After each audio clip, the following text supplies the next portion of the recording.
की नए वीडियो के साथ आपके सामने हूँ। वो भी यकीनन पाकिस्तान है, वही रोज़ के मसाइल हैं, वही बातें हैं, मगर उन्हें नए तरीके से रोज़ पेश किया जाता है, जिसे ख़बरें कहते हैं, इत्तलात कहते हैं, तजिए कहते हैं, तबसे कहते हैं। हम भी कोशिश करते हैं कि थोड़ी सी गुफ्तगू कर लें, शायद हमें कहीं होश आए, कहीं कोई ख्याल गुज़रे, कोई हसासियत पैदा हो। मुझे पता है कि मेरे बहुत से दोस्त, मेरे बहुत से सुनने वाले चटोरे ग्रुप के बारे में जानना चाहते हैं। हम उस पर भी बात करेंगे, मगर आज मेजर जो हमारी गुफ्तगू करेंगे वो कराची पे करेंगे कि कुछ दोस्तों के फ़ोन आए पाकिस्तान से, कुछ मैसेजेस हैं, तो विल बी शेयर।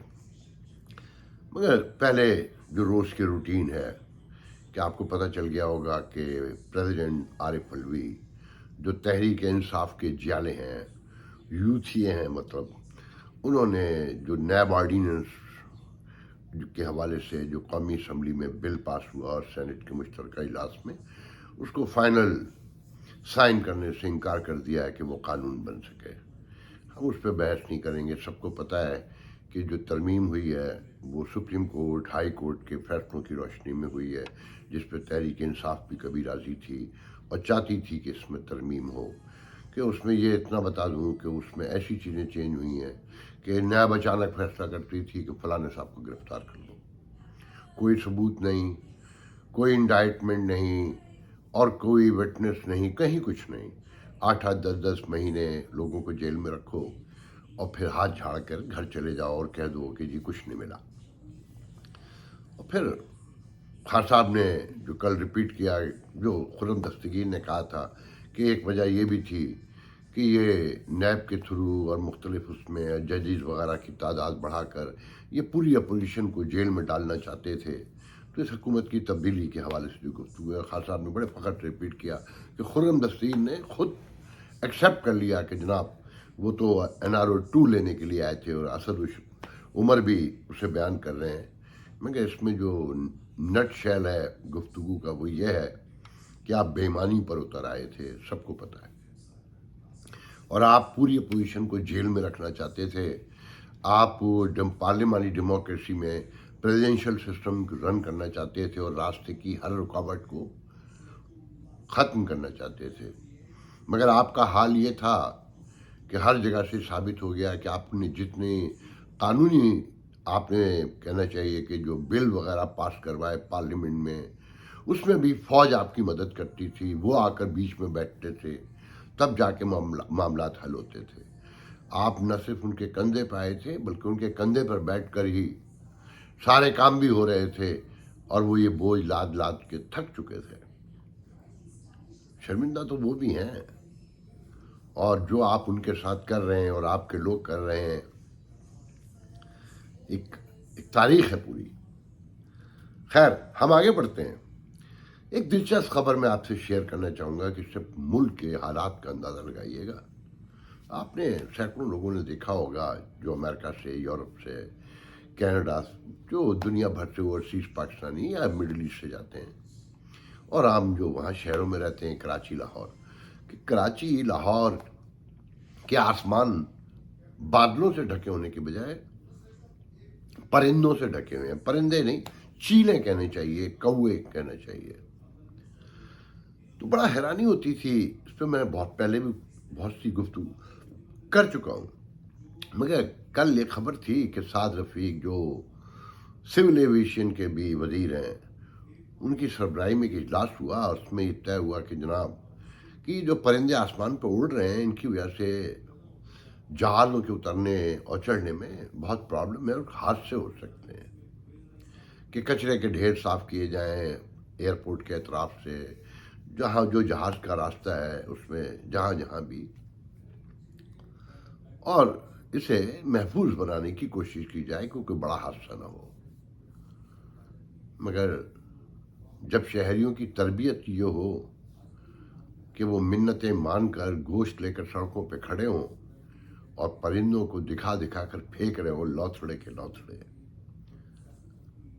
तारीख में या किताबों में हमने जगह जगह पढ़ा है कि जब किसी शहर में कोई बड़ा कत्लेआम हो या कोई बड़ा तूफान आए, कोई बड़ी कुदरती आफत आए, और जब वो पूरा शहर कब्रिस्तान बन जाए और लोग मरे पड़े हों, बिखरे पड़े हों, तो आसमान पर गिद्ध और उस तरह के दूसरे जानवर मंडलाते हैं लाशें नोचने के लिए। मुझे खौफ आता है जब मैं कराची, लाहौर, इस्लामाबाद जाता हूँ कि वहाँ का आसमान मुकम्मल इन गिद्धों से ढका होता है। ऐसा लगता है कि नीचे एक कब्रिस्तान है जहाँ लाशें बिखरी हुई हैं और वो नोचने खसोटने के लिए वहाँ आते हैं। बहरहाल, आपको रोज़ाना के मामलात तो पता है कि IMF के बारे में कि आज और कल में मंजूर होने जा रहा है, फिर वही कहानियाँ हैं कि मुआहिदा किसने किया था। खान साहब मुआहिदा करके तमाशा इस हुकूमत का लगा रहे हैं, क्योंकि खान साहब को एक बात पता है कि इस माशरे में झूठ बिकता है, मगर कौन प्रोफेशनली बोलता है, कौन यकीन एतमाद से बोलता है। और खान साहब जिस फ्लो, जिस तगज़ुल के साथ झूठ बोलते हैं, प्यार आता है मुझे तो कि झूठ बोले भी तो कोई ऐसा बोले पूरे यकीन के साथ, पूरे एतबार के साथ कि डिल्यूजन हो तो ऐसा हो। $210 का तो इंटर बैंक में बिका है, बाजार में पूछ लीजिए 225 का भी नहीं मिल रहा। और जो आने वाली क़यामत खेज महंगाई है नई, ये मुआहिदा IMF का साइन होने के बाद, उसके बाद क्या होगा कोई नहीं जानता। बहुत गुफ्तगू है करने को, मगर मेरे एक देखने वाले, प्रोग्राम देखने वाले किसी शनासा ने, कहना चाहिए, वाशिंगटन से एक बहुत खूबसूरत मैसेज भेजा है कि ये मुल्ला, मिलिट्री, मीडिया और सियासतदानों ने मिलकर इस मुल्क को तबाह कर दिया कि 4 दहाइयों पहले तक यहाँ लोग सादगी से बहुत कम कमा के अच्छे हालात में रहा करते थे और उसे अय्याशी भी या लेविशनेस भी समझते थे। मगर जब ऑनेस्टी थी, लोगों के एक दूसरे से रिलेशन थे, ताल्लुकात थे और दुनिया में एक वक़ार भी था, मगर इन 40 सालों में रोज़ एक हादसा होता गया और आज सब कुछ ख़त्म हो चुका है। जो लोग समझते हैं कि कुछ बाकी है, वो डिल्यूजन का शिकार है। एक एक इदारा टूट चुका है और नफ़रत, मायूसी, तासुब हर पैमाने, हर सतार, हर लेवल पर मौजूद है कि जब पाई छोटी हो जाए ना, भूख अपनी जगह कायम रहती है और अब तादाद भी ज़्यादा हो खाने वालों की, तो फिर सारे जुनून, सारी वहशतें, सारी नफ़रतें, सारे तासुब बाहर निकल कर आ जाते हैं कि ये मईशत है, ये जो रोज़गार है, ये कहते हैं ना कि पेट का जहन्नम के भूखा हो तो मज़हब भी कहता है कि इसे भरने के लिए तुम झूठ भी बोल सकते हो, कत्ल भी कर सकते हो अपनी जान बचाने के लिए। तो भूख से अगर आप भूखे हो तो एक दिन तो मर ही जाएंगे ना। बहरहाल, मुझ पे बहुत दबाव है कि मैं कराची का होकर कराची पे बात कम करता हूँ, जो कि बिल्कुल गलत है। मैं सबसे ज़्यादा कराची पे बात करता हूँ, मैंने कल भी बात की है। मैं पहले आपको एक वीडियो दिखाता हूँ। अस्सलामुअलैकुम। जो चैनल पर एक प्रोग्राम नशर हुआ था जिसमें कि राव अनवर अहमद बैठे थे सलीम साहबी के सामने और उन्होंने कलमे पढ़े और ना जाने कितनी कस्में खा ली कि उन्होंने कोई मुकाबला नहीं किया। तो राव अनवर, तूने मुकाबला किया है, तूने फारूक दादा को मारा है, घर से उठा कर ले जाकर तूने उसको मारा है, सिर्फ गोलियों से छलनी किया है। उसकी फैमिली को तू साथ ले गया, मैं उसकी बीवी थी साथ में और उसकी फैमिली के दूसरे मेंबर थे। तू हमें अडियाला जेल तू ले गया है, वहाँ पर साथ में तूने हमें वहाँ रखवाया है। राव अनवर अहमद, अल्लाह को जवाब देना है, इतनी बड़ी कस्में मत खा। अभी जवाल का टाइम शुरू हो गया है तेरे पर, तो इंशाल्लाह अल्लाह हमें इंसाफ दिलवाएगा और हमें पता चल शुरू हो गया है तेरे पर, तो इंशाल्लाह अल्लाह हमें इंसाफ दिलवाएगा और हमें भी इंसाफ मिलेगा। मैं इन इदारों की शुक्रगुजार होंगी जो कि हमें सपोर्ट करेंगे, एक्शन लेंगे, इसके खिलाफ आवाज़ उठाएंगे कि इसने मुकाबले झूठे किए हैं। मैं जब जेल से आई थी, वजीर दाखिला नसीरुल्लाह बाबर تھے اس وقت ایاز امیر کے پروگرام PTV میں ہم بیٹھے تھے. میں نے وہاں پر بھی ساری حقیقت کھولی تھی جس میں پروگرام کو ختم کر دیا گیا تھا اور نصر اللہ بابر صاحب وہاں سے چلے گئے تھے. اور آج میں جو ہے آپ کے پروگرام کے توسط سے صرف یہ چاہتی ہوں کہ ہمیں بھی انصاف دلوایا جائے. نقیب اللہ مسعود کا آج کیس کھلا ہے تو انشاءاللہ ہمارا بھی کیس کھلے گا اور فاروق پٹنی کو بھی انصاف ملے گا. گولی نہیں، کورٹ کچہریاں ہوتی ہے، جیل ہوتا ہے. اسی لیے میں اب اس چینل کے توسط سے صرف یہ بولوں گی کہ اب جو ہے ماروائے عدالت قتل ہونے والے لڑکوں کو یوں بار بار میڈیا میں نہیں اچھالا جائے بلکہ انہیں اب انصاف دلوایا جائے اور انصاف کے ساتھ ان کا نام لیا جائے اور انہیں بھی انصاف ملنا چاہیے. ان کی فیملیوں کو بھی اب انصاف ملنا چاہیے. ہم بھی اس قوم کا حصہ ہے، ہم بھی مسلمان ہیں، تو یوں جھوٹے کلمے پڑھنے والے اور جھوٹی قسمیں کھانے والوں پہ یقین نہ کیا جائے. بڑی مہربانی. دیکھا یہ فاروق دادا ایک 92 کے آپریشن کے دوران جنہیں غنڈہ، بدماش، قاتل، پتہ نہیں کیا کیا بنا کر مارا گیا تھا. میں نہیں جانتا سچ جھوٹ. یہ ان کی بیوہ ہیں. یہ قصہ پہلے بھی چھپتا رہا ہے کہ انہیں گھیر کے مارا گیا، انہیں جیل لے جایا گیا، ان کی بیوی کو بھی. اور جو مجھے یاد پڑتا ہے کہ ان کی ڈیلیوری بھی جیل میں ہوئی، جہاں تک میں بھی آم رہا ہوں. تو ایک کہانی ہے. ایسے سینکڑوں نوجوان مارے گئے. اور یہ جو خاتون کہہ رہی ہے نا کہ اللہ، رسول، قرآن کو سامنے رکھ کر لوگ جھوٹ بولتے ہیں، یہ ہمارے یہاں عام ہے.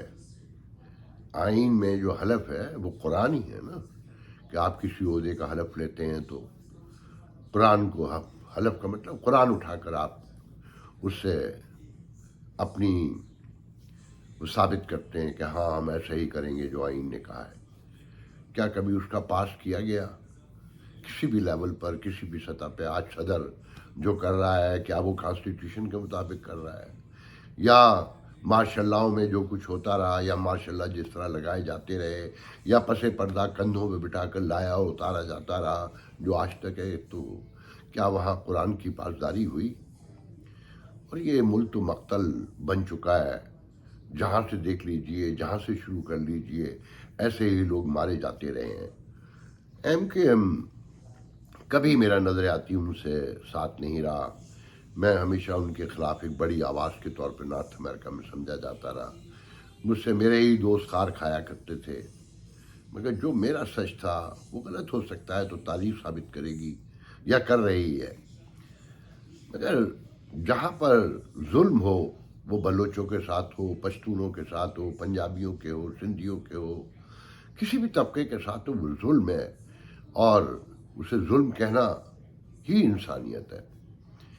تو کراچی کے حوالے سے بس ایک بات ذہن میں رکھیں کہ مجھ سے کراچی کے کچھ دوست مسلسل پوچھ رہے ہیں کہ امریکہ میں، کینیڈا میں بہت بڑے پیمانے پہ کراچی والے رہتے ہیں کہ یہاں اپنا ہے امریکن پاکستانی ڈاکٹر ایسوسیشن، کہ جناب وہ کہتے ہیں کہ جی اس میں آدھی تعداد کراچی کے رہنے والوں کی ہے. بلا شبہ ہے، بہت بڑی آبادی بھی ہے کہ جہاں جب روزگار نہ ہو، تعلیم نہ ہو تو لوگ بھاگتے ہیں، نکلتے ہیں. تو کراچی سے نکلنے والوں کی تعداد بلا شبہ بہت زیادہ ہے.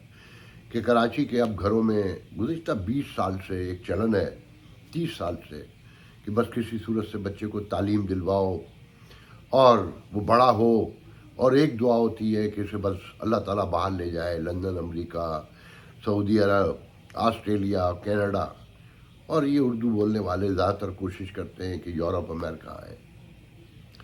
مگر میں آپ لوگوں کو ایک بات بتانا چاہتا ہوں کہ دیکھیں، مجھے نہیں پتا، میں سائیکارٹسٹ نہیں ہوں، مگر جو میں نے نوٹ کیا ہے کہ جب پیٹ بھر جاتا ہے، جب خوشحالی آ جاتی ہے، جیب میں ڈالر آ جاتے ہیں، تو احساس کم ہو جاتا ہے. پھر اپنے معاملات پرویل کرتے ہیں. اور پھر جس خطے سے ہم آئے ہیں، غلام در غلام، اس میں نمود و نمائش کا بہت بڑا دخل ہے کہ وہ دکھانا بھی ہے، سنانا بھی ہے، بتانا بھی ہے. تو کراچی کے حوالے سے اگر آپ یہ سمجھتے ہیں کہ جو آپ لوگ کے چاہتے ہیں اور کہتے ہیں کہ یہاں کوئی بڑا پریشر گروپ ہو جو یہاں ہونے والے مظالم کو اجاگر کرے، دنیا کے سامنے لے کر آئے، تو آپ وہ یہ دماغ سے نکال دیں. یہاں ایسے لوگ نہیں رہتے. जो आपको आकर बताते हैं, वो ख्वाब दिखाते हैं, झूठ बोलते हैं या डिल्यूजन का शिकार हैं। झूठ सख्त लफ्ज़ हो जाता है। यहाँ ऐसे कुछ नहीं है, ग्रुप दर ग्रुप में बटे हुए हैं लोग। यहाँ जब MQM भी थी, वो भी अपने मफादात के लिए काम करती थी। कहा जाता है कि ह्यूस्टन में, मियामी में, लॉस एंजल्स में जो उर्दू बोलने वाले हैं, इनकी तादाद अक्सरियत में है कम्युनिटी में, बिला शुबह ऐसा ही है। और इन शहरों में MQM भी बहुत अलाइव रही है, मगर कोई काम नहीं कर सकी। उसने जो पाकिस्तान में किया वो भी आपके सामने है, मैं उस बहस में नहीं जाऊंगा। मगर ये ज़रूर कहूँगा कि कराची में आज जो कुछ हो रहा है, दिल तो बहुत दुखता है। मगर आपके जहन में अगर कहीं ये है कि यहाँ से कोई आवाज़ उठेगी कि एक दोस्त ने, एक जानने वाले ने जो यहीं से गए हैं, फ़ोन करके मुझे कल कहा कि आफाक यकीन नहीं आता यहाँ जो हो रहा है। कहने लगे कि यहाँ पर जो खैरात बटती है, ज़कात बटती है, जो लंगर खाने चलते हैं, उसमें भी कराची वालों को कुछ नहीं मिलता। कि उनकी अना, उनकी खुददारी, उनकी तहजीब व तमद्दुन और उनका बैकग्राउंड उन्हें इस बात की इजाज़त नहीं देता कि वो लंगर खानों में जाएं या भीख खैरात की कतारों में लग कर वो लें। वो भूख से मर रहे हैं। उनके नाम पर, कराची के नाम पर, उनके ही लोगों की भेजी हुई ज़कात, खैरात बाहर से आए हुए लोग खाते हैं। दर्जनों, सैकड़ों लंगर खाने हैं कराची में, जहाँ दोपहर शाम सैकड़ों लोगों को खाना खिलाया जाता है। मगर 95% वो कहते हैं कि उसमें बैठे हुए लोग, खाते हुए पेट भरने वाले, उनका ताल्लुक़ कराची से नहीं है, वो बाहर के लोग हैं। तो उनका कहना था कि बात यहाँ से शुरू हुई थी कि वो यहीं से गए, तो कहने लगे ये चटोरा जो ग्रुप सामने आया है, इसका क्या किस्सा है। वो खुद भी जानते हैं। मैंने कहा कोई किस्सा नहीं है। जब पेट भर जाते हैं और ज़्यादा भर जाए और अल्लाह ताला ने समझ भी ना दी हो, सोच भी ना हो और नमूद व नुमाइश भी चाहिए हो, तो बहाने बहाने से हम नए काम करते हैं। ये हम सब का बैकग्राउंड है और ये हमारी हिस्ट्री है। शायद ये ग़ुलामी की कोई निशानी है कि ग़ुलाम कौमें ऐसे ही होती हैं कि थोड़ी सी ताकत, कोई थोड़ा सा कहीं कुछ मिल जाए तो हमने दिखाना, जाहिर करना होता है। तो ये जो चटोरा ग्रुप, जिस पर मैंने कल एक छोटा सा 4 लाइनें लिखी सिर्फ अज़राह तफन्नुन व तफरी के लिए, इन्हीं लोगों में MQM के लोग शामिल हैं। यही लोग PAGH में हैं, यही फ्रेंड्स ऑफ कराची में थे। ये मुख्तलिफ नामों से, बहानों से ये सामने आते रहते हैं और इन्हीं लोगों में वो लोग शामिल हैं जिनमें MQM के ख़िलाफ़ जो ऑपरेशन हुआ और जिसमें आम लोगों को मारा गया, गलियों में घुमा घुमा के, घेर घेर के, दौड़ा दौड़ा के। उन मारने वाले अफसर, ये कराची के बहुत बड़े हमदर्द हैं ये लोग, मगर वो अफसर जो कातिल थे वो इनके घरों में ही आके रहते हैं। कि इन्हें तफाकुर चाहिए, इन्हें एक नमूद चाहिए कि हम क्या हैं और हम कितने बड़े हैं, हमारा मकाम क्या है, हमारा रुतबा क्या है। तो जो मैंने अंदाज़ा लगाया वो सिर्फ ये है कि कराची वाले अगर कहीं समझते हैं कि यहाँ से कोई मदद आएगी, नहीं, तो आपके अपने सगे बहन भाई तो हो सकता है, मगर इसी ग्रुप में ऐसे लोग भी हैं जो लोग बताते हैं जो अपने सगे बहन भाइयों से भी नहीं मिलते। तो अच्छा, फिर कुछ मजबूर भी हैं। अमेरिका नज़र तो आता है, यहाँ भी कोई बहुत अच्छे हालात नहीं है। कुछ लोगों के पास अपना घर चलाने के लिए भी मुश्किलात का सामना है। तो आप कराची वाले, आप अपने उन पे अपनी मदद आपके तहत ही ज़िंदा रहने की कोशिश करें। यहाँ से आपको कुछ नहीं मिलना। यहाँ कोई प्रेशर ग्रुप नहीं बनेगा। कौन गायब हो गया आपके यहाँ, किसे मार दिया गया, किसके साथ ज़्यादती हो गई, ये सब आपके अपने मसाइल हैं। यहाँ वाले आपके नाम पर कभी कभी इकट्ठे तो होते हैं, मगर वो भी खाना खाने के लिए। कि जैसे चटोरा ग्रुप देखें, ये एक फ़न है। एक मैंने इसका बैकग्राउंड तो आपको बता दिया, मगर ये कि $20 में अभी बारबेक्यू हुई कि एक साहब ने कहा कि मैं तो गया था श्रिम्प खाने, کہ $20 میں اتنے شرم کیسے کھا سکتا ہوں. وہاں روک تو سکتا نہیں تھا کہ چکن ٹکا بھی تھا، مٹن ٹکا بھی تھا اور شرم بھی تھا. تو مجھے شرم بہت پسند ہے، تو میں نے بھر بھر کے شرم کھائے جو $20 میں نہیں مل سکتے تھے.